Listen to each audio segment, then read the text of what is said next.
గతంలో బీఆర్ఎస్ పార్టీలో ఉన్నారు కదా, ప్రస్తుతం కాంగ్రెస్ పార్టీలోకి ఎందుకు వచ్చారంటే ఏం చెప్తారు? నేను ఎంపీటీసీగా బీఆర్ఎస్ పార్టీ నుంచి ఎన్నికయ్యాను. అక్కడ కూడా బీఆర్ఎస్ పార్టీ ఏం తక్కువ చేసింది మరి మీకు? ఏం తక్కువ చేసింది అనేది కాదండి. ఏమైందంటే ఫస్ట్ మేము ఆ పార్టీ నుంచి గెలుపొందాను. ఓకే, టికెట్ వచ్చింది, గెలుపొందాను, అంతా ఓకే అక్కడి వరకు. తర్వాత రాను రాను అందులో కొన్ని అనివార్య పరిస్థితుల వల్ల, కొన్ని కారణాల వల్ల బయటికి రావాల్సి వచ్చింది. అక్కడ కూడా నాకు మంచి రెస్పెక్ట్. మేము స్ట్రైట్గా వెళ్ళే ఫార్వర్డ్ మనుషులం అనమాట. ఏదున్నా ధైర్యంగా ముందుకెళ్ళి అడగాలి, ఒకరి త్రూ వెళ్ళకూడదు అనేది నా ముఖ్య ఉద్దేశం.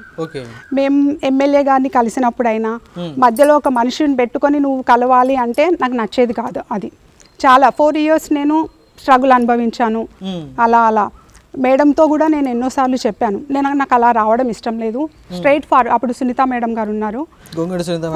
ఎస్, నేను స్ట్రైట్ ఫార్వర్డ్గా వస్తాను మేడం మీ దగ్గరికి అంటే, ఒక వ్యక్తి త్రూ రావాలమ్మా నువ్వు అంటే. నేను ఆల్రెడీ ఎంపీటీసీని మేడం, నాకు కూడా ప్రజలు కాల్ చేస్తుంటారు, కొన్ని ఇబ్బందులు ఉంటాయి, మీతో షేర్ చేసుకునేటివి ఉంటాయి, డైరెక్ట్ మాట్లాడేటివి ఉంటాయి, ఇండైరెక్ట్గా మాట్లాడేటివి కూడా ఉంటాయి. కాబట్టి నేను డైరెక్ట్ ఇన్వాల్వ్ అవుతాను అని అంటే ఆ మనిషి త్రూ రావాలన్న ఒక చిన్న క్రాష్ వచ్చింది. సో దాని త్రూ మేము బయటికి రావాల్సి వచ్చింది. రైట్. అదేవిధంగా చిన్న లక్ష్మాపురం గ్రామ సర్పంచ్గా మీరు